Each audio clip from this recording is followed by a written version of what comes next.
Good evening, all you awesome people out there. My name is Scott Schertzen, alongside Mr. Ryan O'Regan and Mr. Davion Boosie, who's I'm just going to make him.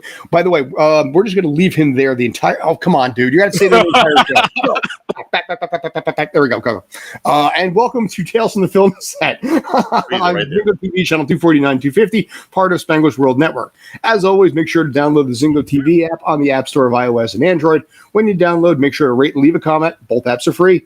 Zingo TV, by the way, is also available on Google Chromecast, Amazon Fire, Fire TV sticks, Roku sticks, and all smart TVs 2016 and forward. Gentlemen, how the hell are you? How the hell are you too, partner? Don't go, right? I'm doing good. Oh, yeah. What's that? It's times like this I'm upset we don't have a studio, because with him making that face, I could have easily just slapped him on the back and it would have stayed.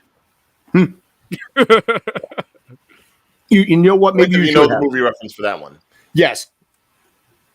So, anyway, we got a bunch of stuff we're going to be breaking down today. We're going to be talking a little bit about fan edits, because actually there's one that's making the way around to the point that even Entertainment Weekly and Variety are talking about it. We're going to be talking, of course, about the passing of James Caan, Tony Sirico. I'm going to throw it in there as well, Larry Storch, because you know what? I grew up on F Troop. So we're going to be talking about a whole bunch of stuff on there, talking a little bit about Thor, Love and Thunder, or as some are calling it, Bore and Blunder. So it did not do as well in the box office as some had hoped it would be. Dude, I heard Bore and Blunder. Okay, I'm just reiterating that one. So we're going to talk a little bit about that, taking your comments as always. But Ryan, I'm going to turn this over to you first. How you doing? Well, since you were talking Thor, Love and Thunder, I'm doing as good as the movie is. Like, I feel like I'm worth enough, but I don't feel like I've done enough. Okay. Okay. You did enough, bro. You did enough. You definitely acknowledge. You acknowledge the fact that you're here the same way that was the movie. Is that basically what you're saying? Yes. Yeah. I mean, okay, yeah, it made 143 domestically. Obviously, the biggest opening for anything in the Thor franchise. So I mean, you can't necessarily say it's like diminishing returns. Like you'd say, you'd end up with like Transformers and how it just kept getting lower and lower. But I'm really going to be interested to see how this second week does, because after watching it and after hearing a lot of what people have had to gripe about, I have to gripe about it too. I do. I know some people would be like, anyone who's commenting on the review of this and not liking Thor and Love, they don't know what they're saying.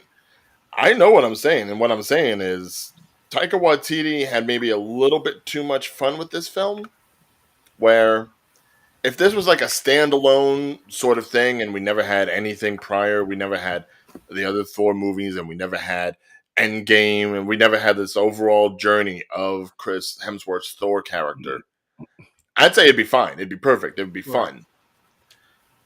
But now we've gotten to the point where there's so much invested into the MCU, especially when we're talking about one of its oldest characters, that something like this almost makes it seem like they had no vision, which is what a lot of people have been complaining about Phase 4, that it has no direction, that it has no follow-through.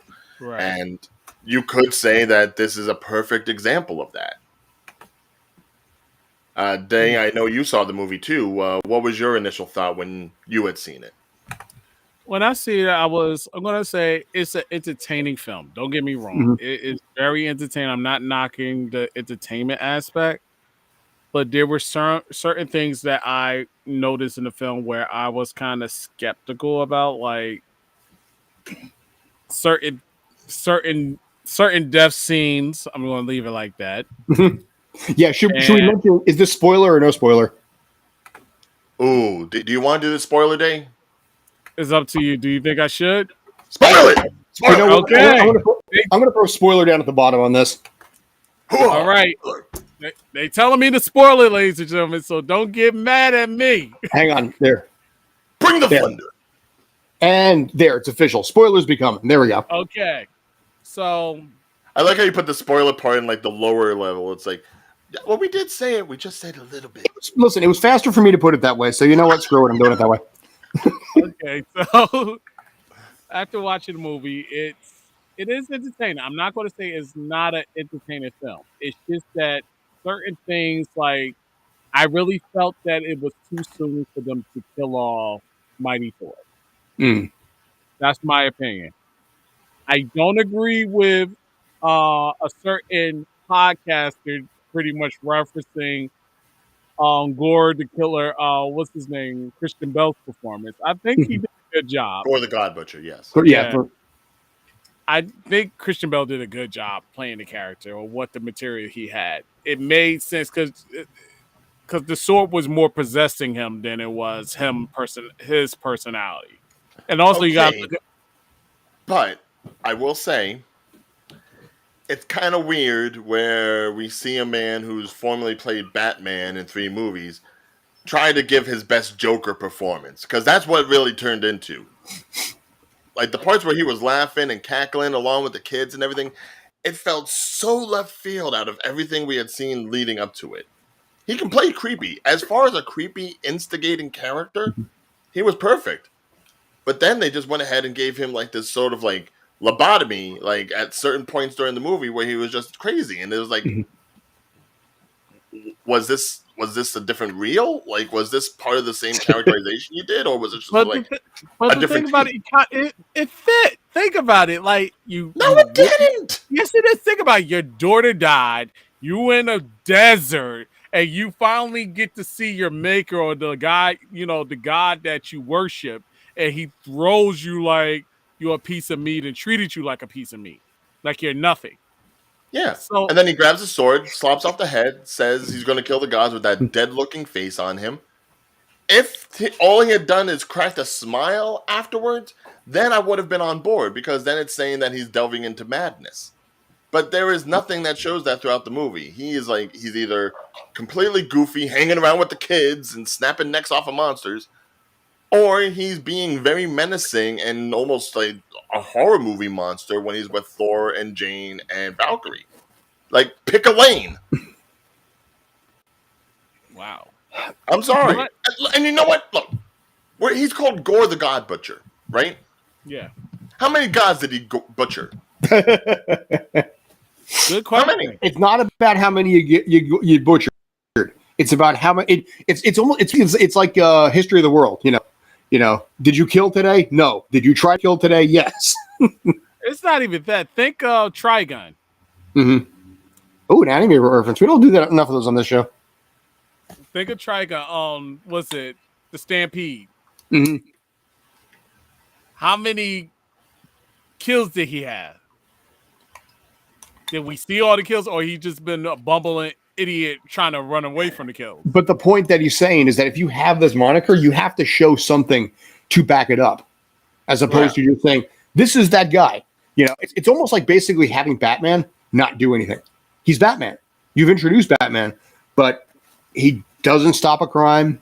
He doesn't actually do any Batman-related things. He's Batman by name because you labeled him that. Like, if you're going to show me Superman, and he never flies, and he never wears the outfit. Like a certain 90s movie could have been. Like, what are you doing?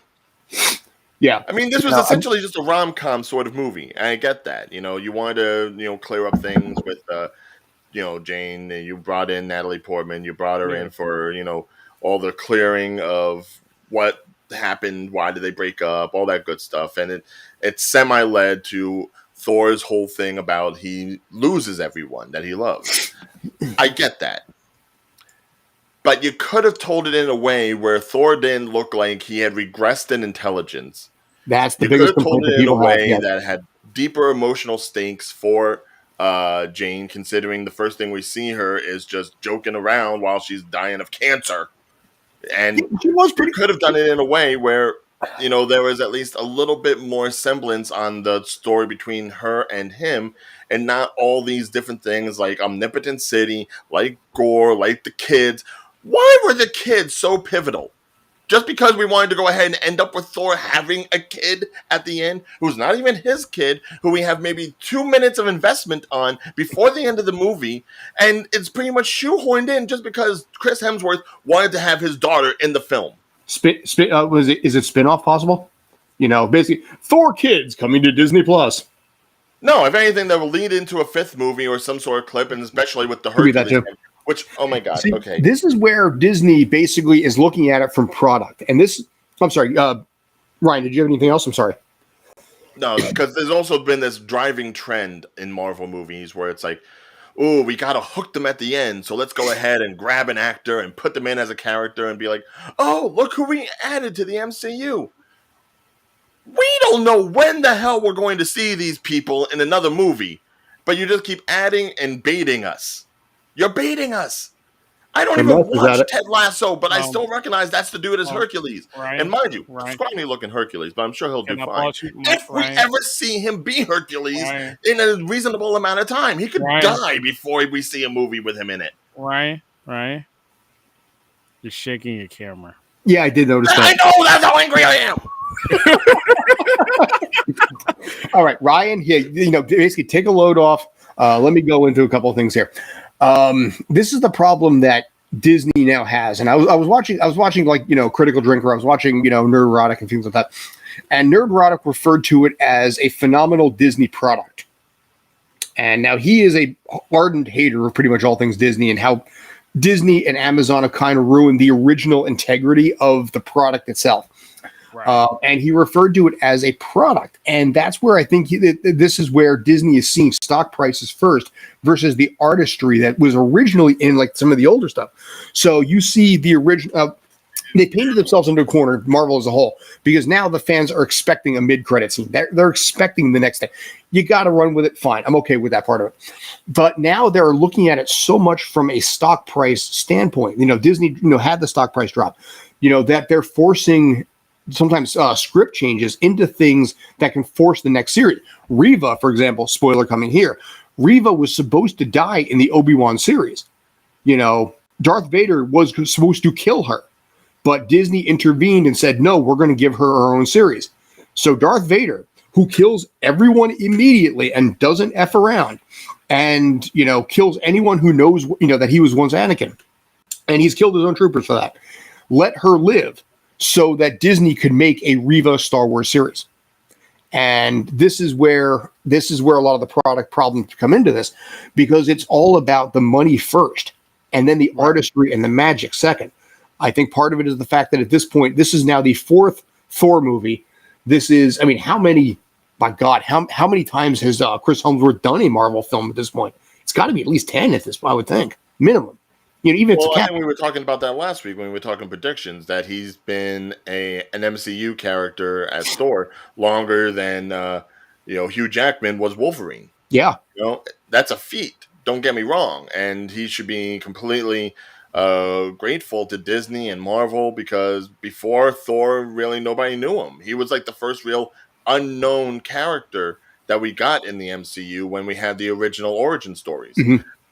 But I hate to say it, but I think they're doing better on Disney Plus with things like Moon Knight and Ms. Marvel than they are with their actual movies in the theaters. Because I think because they're allowing the time and the pacing and the storytelling to happen on Disney Plus with a lot of those properties that they're not doing with the movie stuff, especially since they're pushing the movies into theaters. But notice, no Marvel movie was ever really shown on Disney Plus during the pandemic.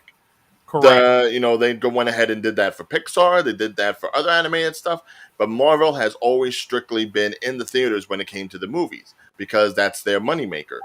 And it's feeling like this is like the big worry that everyone had when Disney first bought Marvel in the first place many years ago. That they were going to be homogenized and that they were going to go ahead and just use it for making toys and money. And to hell with the stories that you got in the comics and the kind of characterizations that were developed by the artists themselves, which we've already heard reports about how Marvel creators get screwed over by the Disney product and by the movie making. And we could talk about the VFX people too. They refuse to work with Marvel now because of the hours that are involved. This is the epitome of it. Yeah. I think part of it, you mentioned Moon Knight and Ms. Marvel. The reason I think that they're doing better is because it's Moon Knight 1 and Ms. Marvel 1. Well, 1.5. We're at Thor 4 at this point. We've had 12 years of Thor. We've had one season, and not even a full season of Ms. Marvel yet. So I think that newness is what is missing with Thor at this point. I mean, you've seen him across 12 years. Now it's been 12 years, I believe, since the first Thor movie.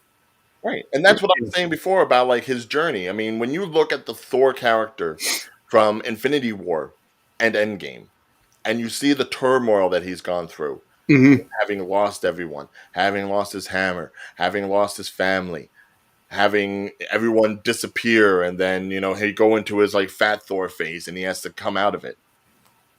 You see that emotional journey, and everything is regressed to, high school childlike hijinks that you get in this movie. It's like, where is the Thor that we've been built up to? Where's the Thor that has probably some sort of PTSD? God, though it may be. Right. Right. Where is his thoughts on Loki during all this? He's lost his Loki father during all this. I mean, he reconnected with his mother, and then basically, after, time travel and all that kind of stuff. He's, the woman that he loved, Jane, has cancer. Which was handled with, I think, all the simplicity of basically the mom on the room saying, I got the results of the test back. I definitely have breast cancer. And then, it was like all that emotion from. Yeah, no. The minute in the movie where Thor's like, if you use that hammer one more time, you will die. Gee, I wonder what's going to happen. Well, see, supposedly Natalie Portman, the reason why she said no to Ragnarok and all the rest of it is because she did not like what was happening to Jane.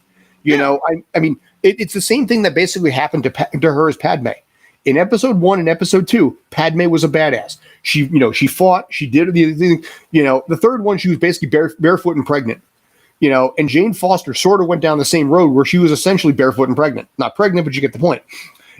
And Natalie Portman was like, I don't need this. We'll do it basically under my terms. That's why they brought her back to be a little bit more badass, and then probably killed her. Spoiler.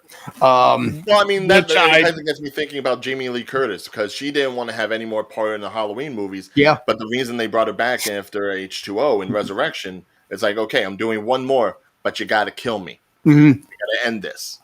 And they did. Yeah. So I got to feel like, she said she was on board after one talk with Taika Waititi. Taika Waititi was probably like, okay, well, we'll have some fun. We'll give you a hammer, and we'll kill you. And that'll be it. It'll be good. That was probably the selling point. And that's, like I said, I think she's okay with being done with that at this point. She's Natalie friggin' Portman. Yeah, no, I mean, she's been the main. I think she did a fine job. And I would have liked to have had more emotional investment in it, considering she was so many movies removed, and we just got like this, this gloss over of their relationship. But if that's how Natalie wanted to go out, and if that's what brought her back in, more power to her. Yeah, she's at least making her moves as opposed to being part of the Marvel machine. But fans of I want to say fans and critics have complained about the CGI arms, because she apparently did not really hit the gym to have the arms that that basically were shown in the and I don't know why. I mean, Chris Hemsworth, God knows what kind of routine that man goes through every time. Oh yeah, no, you compare him to the first Thor to what he was in this. Yeah, it's like he might as well be a Transformer. Really? Right. Yeah. Day, any final thoughts on your end? I was going to say, when I saw Natalie Portman with the guns, I was like, oh my God, look at those guns. And then y'all just ruined it by saying that was CGI. And I was yeah. It's like, wow, that's a great gun. Oh yeah, I made it on my 3D printer. Well, yeah, you basically sit there one frame at a time, and you just basically, you do the pull thing that they have on, like, the app on the cell phone, where you can just like trim and basically do all these kind of things. Kind of feels like how they're going to go about shooting. Oh God, don't remind me. Thank you Disney for ruining the moment. I don't know what it is, but now I want to know. Ruining what? Natalie Portman with guns, and I'm like, oh yeah, and I'm like, oh. Well, I mean, but here's the other side of it. I mean, you have somebody like Linda Hamilton in Terminator 2. That was natural. She busted ass. I mean, there was a scene in the beginning of that movie where she's doing pull-ups, and it's legit. There's no joke. You can see the camera far enough away. She is legit doing these pull-ups in this scene, and I'm surprised that they didn't put Natalie Portman through a routine like that. Well, probably because they knew they only needed her for the one movie, and Natalie Portman being the kind of actress and doing the kind of roles that she's done, does she really want to go ahead and put in all that effort for one film and then have to like scale herself back in order to become the more prim and proper Portman that we've seen? Prim and proper Portman, I like it. Yeah. I mean, you look at a movie like Vox Lux that she did years ago. You know, that's like prime Portman. That and, you know, other movies where she's like more of the love interest and like, you know, say Closer or something like that. To go ahead and put her in a role that she probably hasn't done action like that since the Star Wars movies, and even then she was sexualized in that, so it's not like she was like a big buff shooting toting, you know, Imperial destroyer herself. It takes a kind of dedication to a role, and you know they're not going to pay her enough for that. I don't know. I don't think she's going to be hurting any on this one. She'll probably leave it off the resume, I think, at the end of the day. Yeah, and then God help Disney for them even teasing the idea that we could possibly see her again with that final end scene in Valhalla. That was just jerky. Like they're gonna do one where she's actually up there in Valhalla. Yeah, the fact that they showed a Valhalla, they showed Heimdall looking fine. You know that's Idris Elba. Idris Elba looking Idris Elba. Yeah, but you know what? You know what would have been better than showing Jane going to Valhalla? What? Showing everyone else in Valhalla. Yeah. Why couldn't you have just gotten like the Warriors 3 or Sif's arm or Odin or something? Make it a really grand exit by showing that she has now placed herself in the world of the gods. Winter, Love, and Thunder with no expectation. I just enjoy it for what it is and also looking forward to seeing what they do with the Greek god. Yeah. I mean, listen, you go into it knowing it's a popcorn movie. Yeah, you know, right. Do we over-analyze it? And I do say anal that way on purpose. Yeah, maybe a tick. But I think it's also, like I said, you look at it from the cost of ticket sales now, and maybe people are a little burned out on Thor at this point. Well, that's the thing. I mean, you talk about the stuff that they're going to be doing with the Greek gods and Russell Crowe and trying to make the gods, furious again and everything. Which, by the way, Russell Crowe is an awesome person, man. I still to this day, I miss the day he and I were hanging out. That dude. Yeah, no, he was cool in the movie, but you know what? How many years is it going to be by the time we actually get to see what happens with the gods? Yeah. Right. Look at that slate of movies and television shows that's already being propped up, and they're still adding stuff like the Thunderbolts and things of that nature. It's going to be a long time before we see anything come from Thor: Love and Thunder. The girl that he adopts, is going to be a teenager. She's going to be as old as Teen Groot by the time we see anything come from this. You can't bait people like that and get hopes up and plant these little seeds only because in time you're going to have to ditch them for what's more available at that time. Right. You have to have a better plan at this. And I don't think Kevin Feige is as on everything as he used to be. Well, it might be, again, it may be also panic mode. Where they're trying to keep the stock going. They're trying to keep, they're trying to basically milk the Marvel teat as much as they can here. Echo, they announced Echo already confirmed to come back into that. Yeah, I'm fine with Daredevil and Kingpin coming back in Echo. Yeah. That's fine. Keep the street level stuff. But see, Echo going back to it, I think could do better than Thor: Love and Thunder because Echo is mainly new to the hardcore Marvel audience. Yeah. So they can go into it with a little bit of a fresher slate, like they did with Moon Knight, like they're doing right now with Ms. Marvel. You don't go into it as, Echo 4. Right. No, it's probably going to be like a Loki kind of story, possibly a redemption story, torn between Daredevil and Kingpin. Which side does she go with? Because obviously she's upset with Kingpin, but they're going to have her on the good. She's not going to side with Kingpin. You know that. This is Disney. Dude, Disney does not have the huevos to basically turn that kind of character, to the Marvel dark side. I don't know. The way they be killing off villains, they need to add a few more. No, I don't know. Disney does not, I don't believe, has the guts to be able to do that. Would it be awesome? Yes. Would it be a surprise? Yes. But again, they have to look at it from the teat that comes from it. Yeah, and then of course you got She-Hulk on top of it. Yeah, because again, whatever you can get out of the Marvel teat here. Yeah, but I think we've suckled on the Marvel teat enough for today. Because if I go any further, I'm going to take off the stand. All right, we can't take it no more. In that case, let's go over to the Disney Plus teat. How's that sound? Oh, Jesus. Yeah, we're gonna switch. We're gonna switch from one teat to another teat. This, by the way, I want to just point this out. This is what they're calling the Patterson cut of Obi-Wan Kenobi. This is something that has been basically I learned about last night from Star Wars Theory. Somebody went ahead and took the Obi-Wan series, all 6 episodes, and turned it into a 2-hour movie, the same length as basically Rogue One had, or Solo, or basically any of the other offshoots.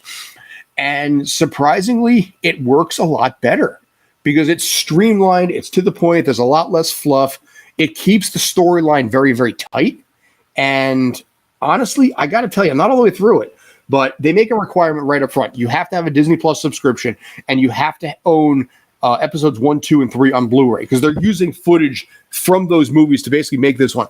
And, I have all that. That's not a problem on there.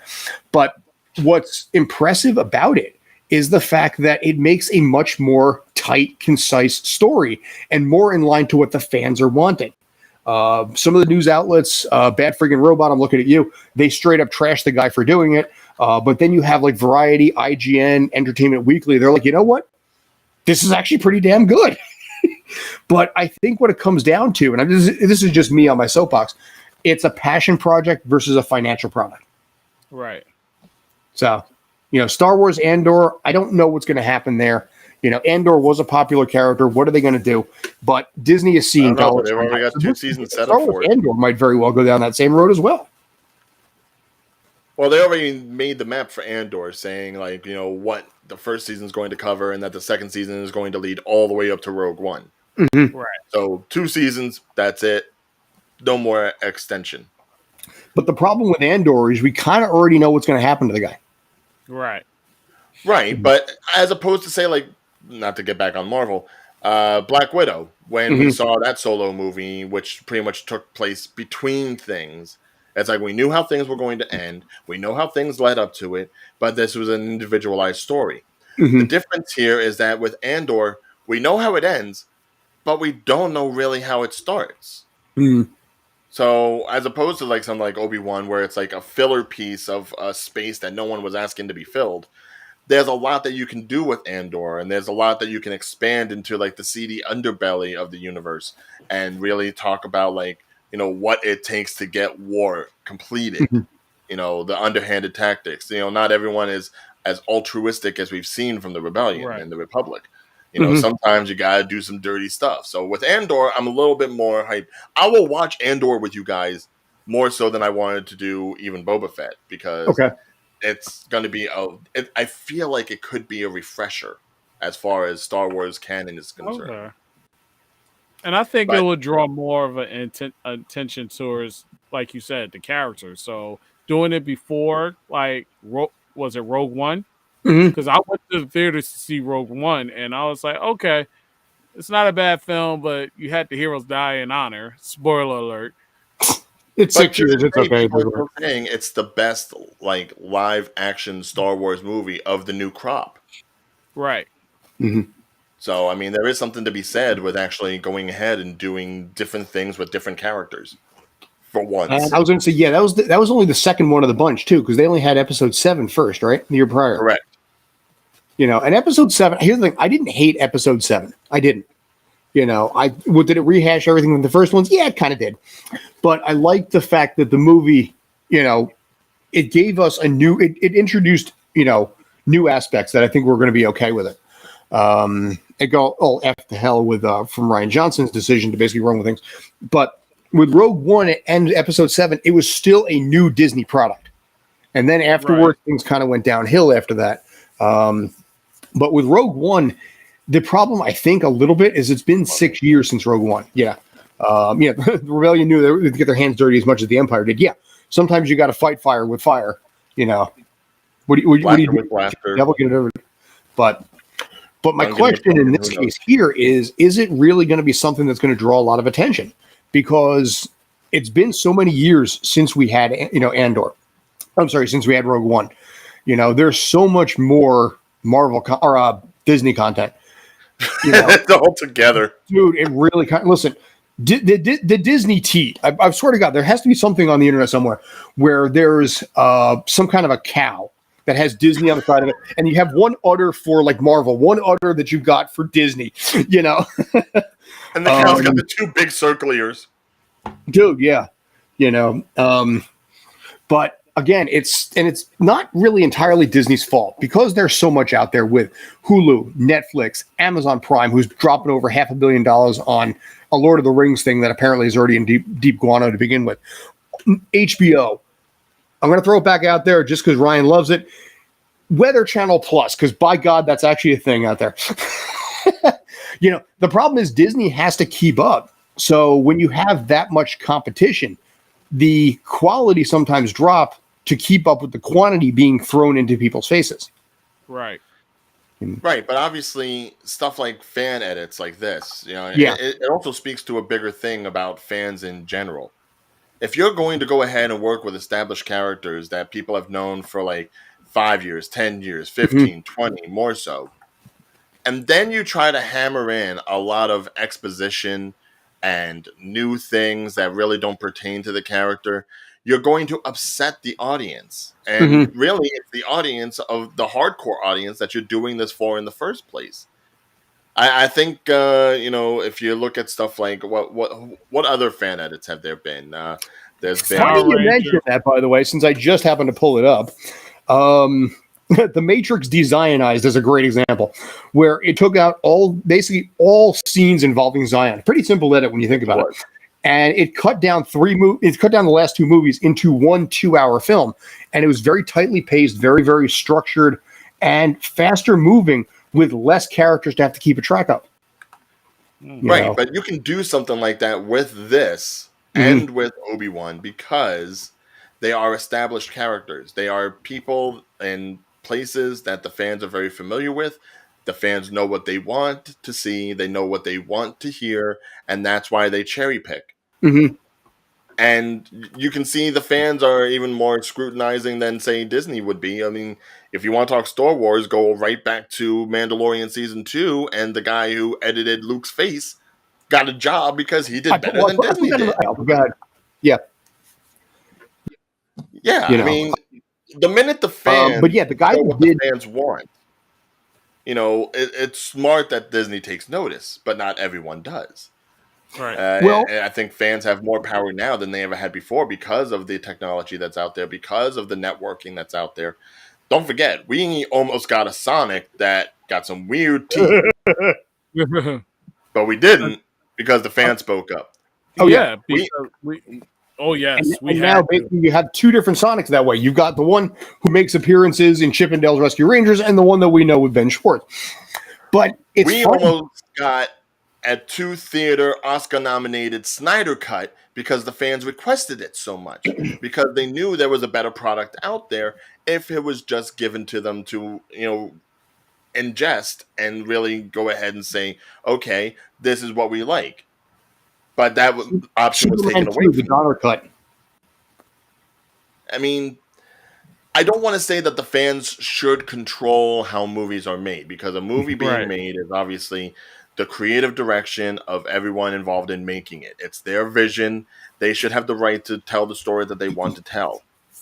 But if you're going to go ahead and you're going to play around with fan favorite characters and franchises and things that have had people do a lot of investment, and I mean investment, not just time, but also money, whether it be merchandise, whether it be the movie sale, merchandising, whether it be the going to theme parks.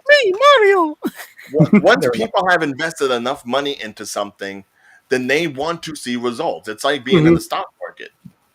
The minute you're not delivering those results, the shareholders will be upset. Yeah, yes, and we agree. Yeah, Zack's not that screwed over. Yeah, but we agree. But it's the difference between almost like the indie filmmaker and the corporate giant in this case. And part of the issue exists is the fact that the corporate giant is, they shut down a lot of fan edits. I don't know how long. The Obi-Wan sides. The Obi-Wan story, as we're going to call it, the Patterson edit. How long it's going to be on there? Because I guarantee Disney is going to try and make it a point to stop this thing. Like I said, I found out. Heaven forbid they look like fools. But see, I don't know if they necessarily care because it is at the end of the day, they're still their IP. Right. Right. And with your They'll do with it intellectual what they property, will. you can do legally whatever the heck you want with it. I mean, look at what's happening right now. You talked about this before the show. Thor: Love and Thunder. There's like 4 hours of footage in there, and I think a lawsuit too, isn't there? Didn't one of the cast members who actually got cut out of it? For, Lena Headey. Yes, thank you. Yeah, Which, by the way, he also did stuff she's not in with Peter Dinklage and Jeff Goldblum, and that stuff all got on the cutting floor. What are you doing when you're leaving Jeff Goldblum on the cutting room floor completely? Yeah. Or Peter Dinklage. I mean, dude, these are people want this, and you know what? They might still do it. It might be one of those things that once they got rid of the teat from this movie is done, then they re-release it with the new content to re-hit again. This is something George Lucas did a shit ton of when it came to Star Wars. Like they could turn around and say, Disney told me to do this. So they could turn around and say, Disney told me to do this. I'm going to give you my intake of a 2-hour, matter of fact, more than 2-hour footage of what was supposed to have been in the film. Christopher Nolan has said that he will never release the deleted scenes, which is why you never killed on Dark Knight Rises. I watched it happen 10 years ago, but I've never seen any footage of it. Supposedly it was so brutal that it almost got an NC-17 rating had it been left in, which, okay, I can understand why they didn't want to do it. But Nolan has said that. Taika Waititi has said that you're not going to see this stuff. I do think, personally, if you ask my opinion, I think for Thor 4, they will show the deleted scenes eventually once they realize they can't get any more money out of this. Yes. Yeah, I think it's going to depend on like that second week. If the box office drops more than like say 65-67%, then you're going to see them like just try to retool everything and be like, "Oh, well, we have the Waititi cut. We listen to the fans, and here's what we're going to do." Now, cut sounds better. Waititi, we need you. We need you. Now, give us the Waititi cut. Hashtag. D, I think I remember right. You said what, $500 million for this movie, or barely over? Yeah. At the box office. By the way, you're talking in total the entire run, barely over half a billion. Yeah, budget and promotion. Yeah, no, I'm not talking. I'm not talking the overall cost of budgeting. I'm talking what pulls in at the box office. I think he said barely over $500 million. Yeah. This is going to be a fun one here. My guess is they didn't want to make it 4 hours because you know how the toxic fan base likes to bitch and complain about movies about being 3 hours. In case in point, The Batman. See, but that's different. It's always going to be different. I'm sorry. That was The Batman was a new product of it, though. It's not Thor 4. It's The Batman 1, which is maybe why I see your point. I do see your point, Lamba. But I also think at the same time, I think it's more of, we want to see all the characters that got left out. We just mentioned 3 main people that are well known and well respected in the industry. Gone. Never going to see it. What did they do? Even if the scenes were in fact crap, which Taika Waititi has said they were not good scenes, I think the fans would still like to see what could have been with these characters. Especially if you're making a movie that goofy. I mean, if the scenes are quote unquote bad, then it almost plays into the comedy. If you were playing the movie straight, like say if it was Thor: The Dark World or even the first Thor, and there are scenes where maybe it was a little bit more goofy and not as dramatic, then I can see you eliminating a lot of that stuff. But if you're going to go ahead and just shovel a comedy down our throats, give us all the goofs and gaffes. Yeah. And that's where a lot. I mean, I remember when Thor Ragnarok came out, I wondered, me and JT talked about it. I wondered if it went too goofy. You know what? By comparison to this one, no. No, I think that made sense because almost in its own little thing, Ragnarok primarily took place on Sakaar, which was a brand new environment. It was new from the comic book pages. They obviously changed a lot of things. And it was new to a lot of the moviegoers because, obviously Hela had control over Asgard, so you had to go ahead and go someplace else. In a new environment, you can do whatever you want.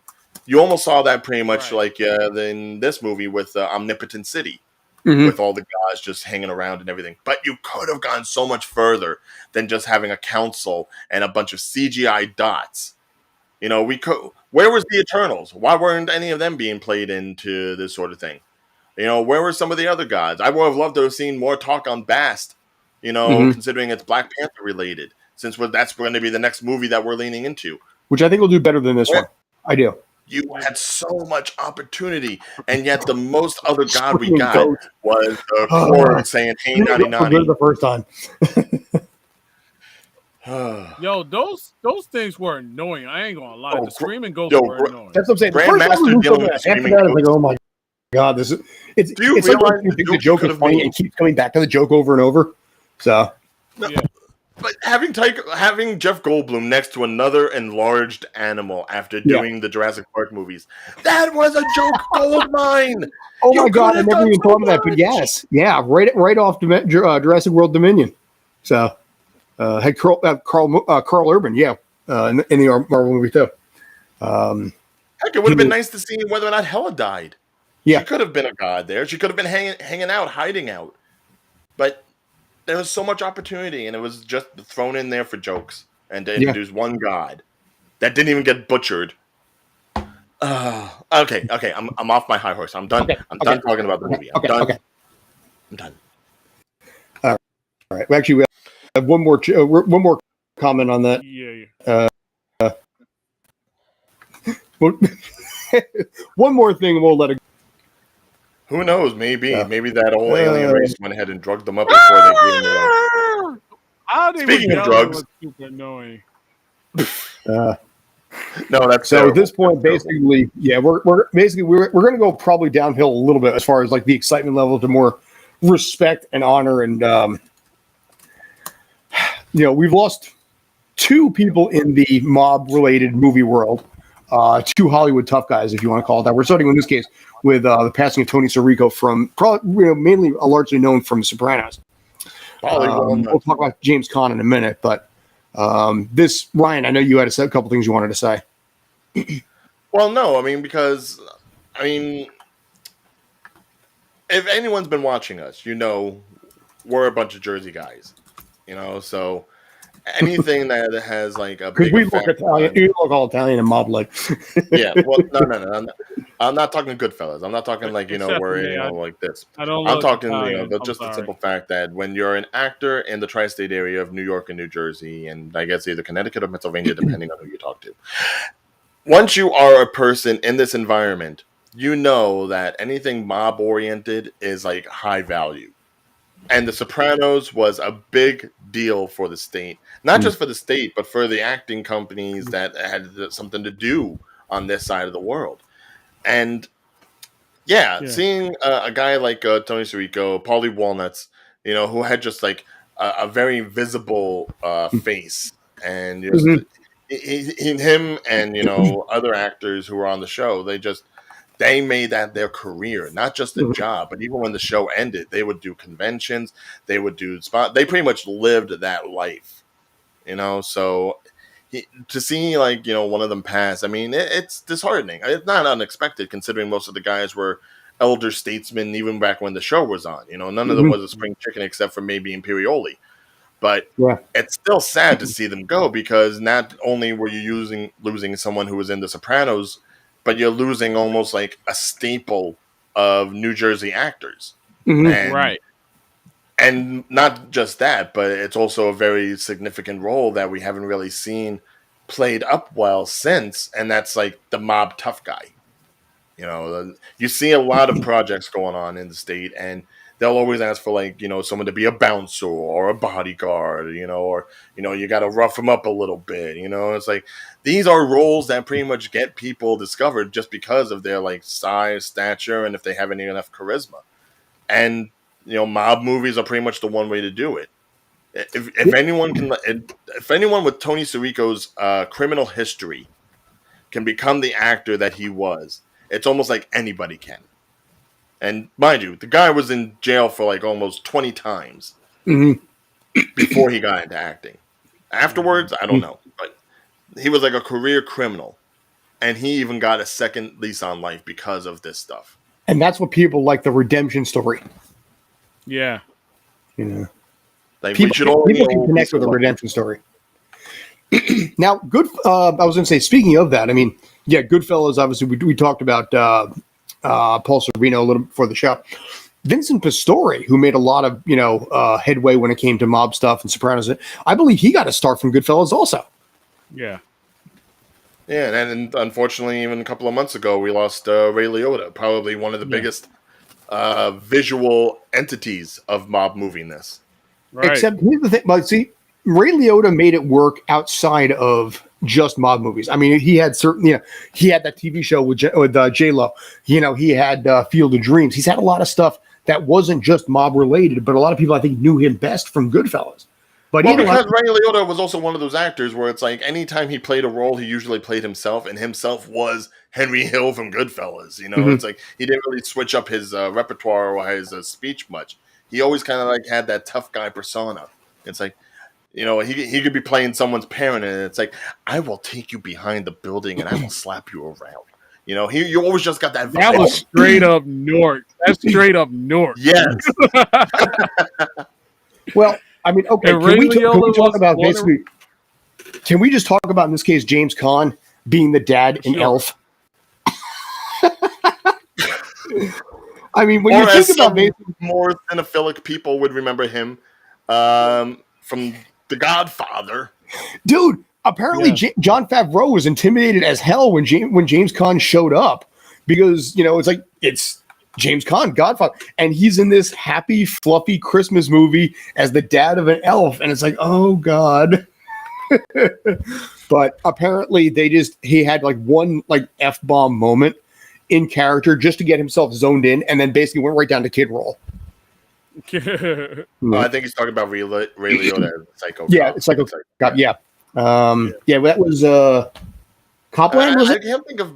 That's the thing. It's like James Caan, I know, was like a big deal. It's like I'm trying to think of like other roles that he played outside of Godfather and Elf. Like, what was another notable movie of his? Let's see what we got. I'm sure we can find something. Wasn't he also in Major League? The first one, no. I just saw that the other day too. I thought so. Wasn't he the husband of the one who? What was it? Like Rene Russo or someone else? He was in Misery. No, that might have been Berenger.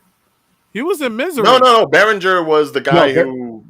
I just saw it the other day, but I don't remember actually seeing him in that. What, Misery? Hold on, IMDb. No, Major League. That's right. He was also in Dick Tracy. I'm looking at stuff from like the 80s right here. He was in Dick Tracy? Yeah, apparently was. Who was he in Dick Tracy? Spaldoni. Oh God. Okay. Well, listen, the makeup work that they did on that, I can give you. I don't think anyone can get a free pass on who was what. Unlawful. There we go. Unlawful entry with Kurt Russell. Oh, okay. Yeah. Wow, that jogs up some memories. Let's basically taking this back with James Caan. First role on IMDb, Naked City in 1961. He was in the program. Yeah. When I was playing football, that's all they played was that movie, The Program. There are certain sports movies that are just like staples if you play on a team. It's just kind of like pretty much the requirement on that. But Alfred Hitchcock presents Wagon Train. I remember right, Wagon Train. He was in a Mel Brooks movie, silent movie, I think. He might have been. I don't remember. I got to go back and watch silent movie at some point. Mickey Blue Eyes. Oh, gee, he played a mobster. Who would have thought? Elf. He played James Caan in an episode of The Simpsons. All right. He was the president in the Get Smart remake with Anne Hathaway and Steve Carell. He was also in an episode of 2 episodes of Get Smart previously. Right. Well, see, that's a nice callback. I was going to say that he was in That's My Boy with Adam Sandler. The less said about that movie, the better. Both movies of Cloudy with a Chance of Meatballs. Back in the game, Prego Land. Did he play the one's father? In what, Cloudy and Chance of Meatballs? Yeah. Tim Lockwood. He played Tim Lockwood. I think that was the dad, wasn't it? Yeah, that was the dad. Okay, now I'm picturing it now. Wow. Yeah, because the dad always just talked like real so low and slow. It was hard to tell exactly who it was. You know what? But We only have about 5 minutes left, but I want to look at Tony Sirico to find out if he had any. Was they also mentioning Eraser with Arnold? Oh yeah, Ray Liotta was in that. Yes. Yeah. I think he was the bad guy in that one. usually play the bad guy. The guys like that kind of have that look, you know. That's why, like, with somebody like James Caan, it was like, wow, you know, he was an elf dad. Well, that's the thing. I mean, when you have a departure against a character who was like, you know, essentially a wife beater, you know, it's like certain roles will just go ahead and stick with you regardless. And then when you go ahead and you do something completely opposite, it's like kind of like when Robert De Niro started doing comedies. It was like, yeah, well, I would give it more with Meet the Parents, because in Analyze This, he was a mob boss in a comedy. right. But I mean, when he did Meet the Parents, he was an ex-CIA agent. It's like, okay, you can still see it, but Right, but even then, it's like you have someone who's really been known for being an intimidating character. The minute they do something a little bit more lighthearted and joyful, it's kind of like, you know, it shakes you a bit watching it. And it's like, should he be doing this? Should he not? I don't know. I got two things here on Tony Sirico as we're going to start closing this out. One, apparently he was a background guy in one of the Godfather movies, which is interesting. And also he was a poker player in one episode of Police Squad. You know, the Leslie Nielsen pre... oh, God. Dude, I'm going to have to find it. He did an episode of Miami Vice. Goodfellas, there we go. Romeo's Bleeding, Men Lie. Yes, he did an episode of Cosby. Not the Cosby Show, but the one he had that Bill Cosby had afterwards. Oh, the one on CBS, right. On CBS. He played a guy named Teddy. Copland, okay, Mob Queen. And he was in a recent independent film called Made in Chinatown. Oh, God, yes. Oh, boy, yes, I remember that one. Yeah. But see, that's the thing. It's like when you're an actor, it's like if you can peg down a certain look or a certain mode, you run with it. You roll with it the best you can. Sure. If you can have an opportunity to do something different, fine. But, man, if you can have that niche and live off of it, you know what it is? You have it's your paycheck. I mean, in my case, my acting look is cop, thug, or comedic sidekick. You know, this is not the lead role. This is the guy that gets the crap kicked out of him by the lead. And you know what? There's money to be made in that. You know, I am not pretty enough for a lead role, but I'm the guy that's basically going to sit there in every movie and be like, dude, we're going to make it. We're going to be okay. And then dies at the end of the second act. If I even get that far. Yeah, but that's okay. There's a niche, and the niche pays you. Right. Don't forget, it's show business. You know, people still have to make a living off. Sure. Now, someone like Day, his role would probably be like computer guy, nerd in the chair sort of thing, I think. That's not the role he gets.